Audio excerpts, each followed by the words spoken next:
In this tutorial, I'm going to show you how to create a section from a 2D model in AutoCAD. And the benefits to this is typically landscape plans are drawn in plan view, but a landscape section allows you to see volumetric space. To do a landscape plan in AutoCAD, you're going to need documents that show the contours and how the elevations change over feet.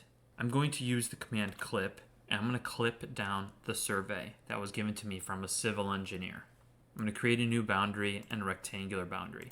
And I want my section to stop at this line right here, my section line that cuts through the pool and up existing topography. Now that the landscape plan is clipped, I can draw lines extending up and we could start to connect the dots between the contours. I'm going to change the layer to depth points so these lines don't show. And wherever the section line falls within a contour line, I'm drawing a line straight up. I'm going to copy this line across the entire border.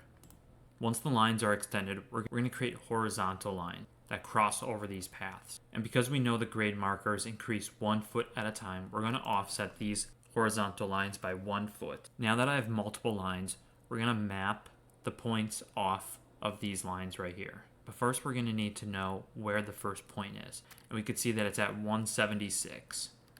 So this line, this grade marker line, is at 176.